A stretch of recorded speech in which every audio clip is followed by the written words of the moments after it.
Hi నమస్తే. నేను రాజగోపాల్ రెడ్డి కార్వేటి. జగన్మోహన్ రెడ్డి ఏ పర్యటనకి వెళ్ళినా జనాలు తండోపతండాలుగా విపరీతంగా వస్తున్నారు. జనాలు వస్తున్నారు విపరీతంగా జగన్మోహన్ రెడ్డిని చూసేదానికి ఎగబడుతున్నారు. కానీ వచ్చే జనాలంతా కూడా ఓట్లేస్తారా అంటే క్వశ్చన్ మార్క్. ఖచ్చితంగా వేయరు.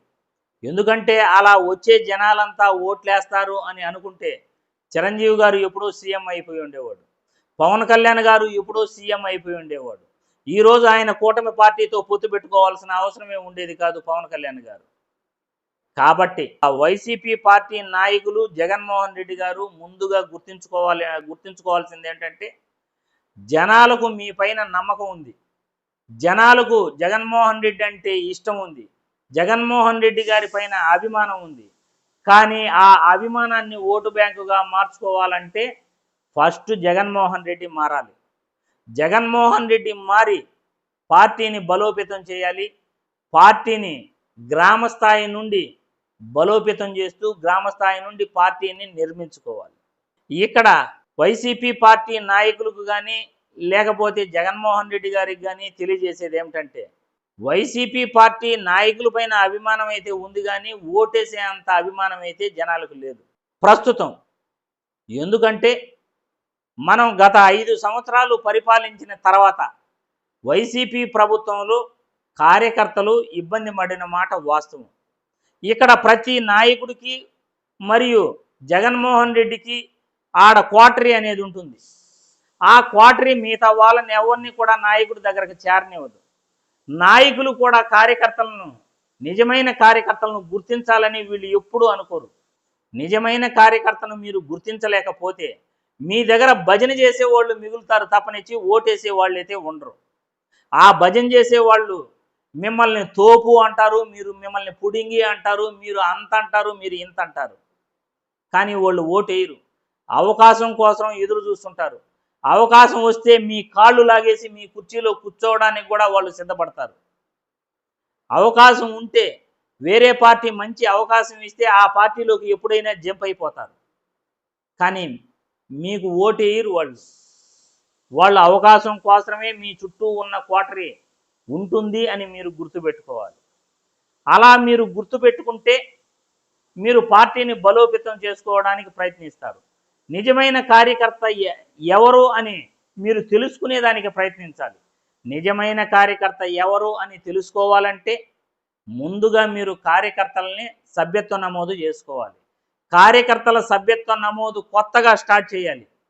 అది కూడా టోల్ ఫ్రీ నెంబర్ పెట్టి సెంట్రల్ ఆఫీసు నుండి మొత్తం ఒకే నంబర్కి వైసీపీ కార్యకర్తల సభ్యత్వ నమోదు ఎస్ఎంఎస్ రూపంలో గతంలో వైఎస్ఆర్సీపీ వాళ్ళు పెట్టారు.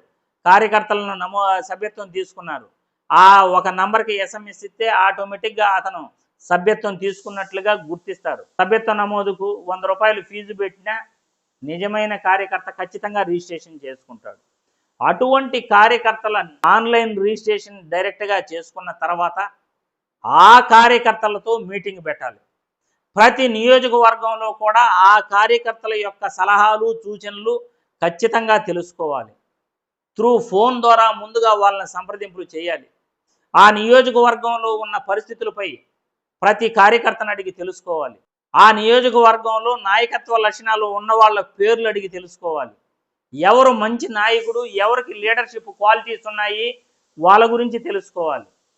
ఎవరికి టికెట్ ఇస్తే మన పార్టీ గెలుస్తుంది అనే విషయం వైసీపీ అధిష్టానం తెలుసుకోవాలి.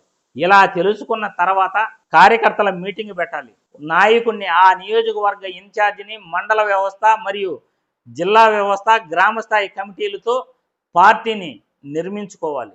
ఇలా నిర్మించుకున్న కమిటీలతో నిజమైన కార్యకర్తలతో మీరు ఎప్పటికప్పుడు మీటింగ్లు పెడుతూ ఆయా నియోజకవర్గాల్లో కార్యకర్తలతో మీరు డైరెక్ట్గా ఫోన్లు చేసి నియోజకవర్గ పరిస్థితులపై ఎప్పటికప్పుడు మాట్లాడుతుంటే టోల్ ఫ్రీ నెంబర్ల ద్వారా ఆ టోల్ ఫ్రీ నెంబర్లో కూర్చున్న వాళ్ళు కూడా హెడ్ ఆఫీస్లో ఉంటారు. వాళ్ళందరూ కూడా నిజాలు చెప్పగలగాలి. నాయకుడికి నిజాలను చెప్పగలిగినప్పుడే ఈ పార్టీ బలోపేతం అవుతుంది.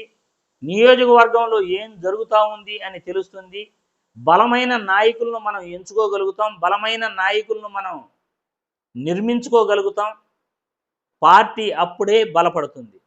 కానీ ప్రస్తుతం ఉన్న వైసీపీ నాయకులు తీరు ఎలా ఉందంటే ప్రతి నియోజకవర్గంలో కూడా వాళ్ళ దగ్గర ఒక క్వార్టరీ ఉంటుంది. వాళ్ళకి భజన చేసే వాళ్ళు చుట్టుపక్కల ఉంటారు. ఆ భజన చేసే వాళ్ళు ఓటు వేయరు, అవకాశం కోసమే చూస్తుంటారు. వాళ్ళు ఎప్పటికైనా వీళ్ళకి డేంజరే. అది నాయకులు ఖచ్చితంగా నియోజకవర్గ ఇన్ఛార్జీలు, పార్టీ అధినాయకుడు జగన్మోహన్ రెడ్డి గారు గుర్తించాలి. జగన్మోహన్ రెడ్డి చుట్టూ క్వార్టరీ ఉంది, నియోజకవర్గ ఇన్ఛార్జీలు చుట్టూ కూడా క్వార్టరీ ఉంది. ఈ క్వార్టరీని కాదని కార్యకర్తలను సభ్యత్వ నమోదు చేసుకోవాలి. ఈ సభ్యత్వ నమోదు చేసుకున్న తర్వాత నేను చెప్పిన పాయింట్లన్నీ కూడా గుర్తుపెట్టుకొని ఆ కార్యకర్తలతో చర్చిస్తూ ఆ నియోజకవర్గంలో ఇన్ఛార్జీలను నియమిస్తూ గ్రామస్థాయి కమిటీలు, మండల స్థాయి కమిటీలు, జిల్లా స్థాయి కమిటీలతో పార్టీని బలోపేతం చేసి ఎప్పటికప్పుడు కార్యకర్తలకు అండగా ఉంటూ, కార్యకర్తలతో మాట్లాడుతూ, కార్యకర్తలతో సమావేశాలు పెడుతూ, నియోజకవర్గ ఇన్ఛార్జీలను ఎప్పటికప్పుడు కూడా అధినాయకుడు మాట్లాడుతూ పార్టీలు ప్రతి ఒక్కరిని కూడా కలుపుకొని పోయి పార్టీని ముందుకు తీసుకెళ్ళగితే మనపై ఉన్న అభిమానం, ప్రజలు ఏదైతే జగన్మోహన్ రెడ్డిపై అభిమానం చూపిస్తున్నారో వాళ్ళందరూ కూడా ఇటువంటి కార్యక్రమాల వల్ల, ఇటువంటి పార్టీని పునర్నిర్మించుకోవటం వల్ల ఓటు బ్యాంకుగా మారుతుంది. కాబట్టి ఇటువంటి పనులు వైసీపీ అధిష్టానం చేస్తేనే పార్టీ బలోపేతం అవుతుంది, మరోసారి అధికారంలోకి వస్తుంది. లేదు మేము ఇలాగే ఉంటాము అంటే మీ నాయకుల పనితీరు, అధినాయకుడు చుట్టూ ఉన్న క్వార్టరీని చూసి మాకెందుకురా ఈ కర్మ, వీళ్ళ కాళ్ళ దగ్గరకు మేమెందుకు వెళ్ళాలి అని ప్రతి ఒక్కడు అనుకుంటాడు. ఒక సామెత ఉంది, ఎవరైతే మనల్ని విమర్శిస్తారో, ఎవరైతే ముక్కుసూటిగా మనలో ఉన్న లోపాలను చెప్పగలుగుతాడో వాడే మన శ్రేయస్సు కోరేవాడు అని ప్రతి ఒక్కరికి తెలుసు. ఈ సామెత ప్రతి ఒక్కరూ గుర్తించుకోవాలి. కానీ ఇప్పుడు ఈ సామెతను అందరూ మర్చిపోయారు. మనకి ఎవడైతే భజన చేస్తున్నాడో వాడే మనవాడు. ఆ భజన చేసేవాడు మీ కాలుగాళ్ళు లాగేస్తాడు, మీ కాలు లాగేసి మీ సీట్ను కూడా ఆక్రమిస్తాడు. అది గుర్తుపెట్టుకోండి. ఈ విధంగా చేసుకుంటే పార్టీ అధికారంలోకి వస్తుంది, పార్టీ బలోపేతం అవుతుంది. వినటం వినకపోవటం అది మీ ఇష్టం, చెప్పాల్సిన బాధ్యత మాది. ఏ పార్టీ అయినా అధికారంలో రావడానికి ఇటువంటి లక్షణాలు ఉపయోగపడతాయి అని వైసీపీ అధిష్టానానికి, వైసీపీ నాయకులకు కూడా ఈ వీడియో ద్వారా తెలియజేస్తున్నాను.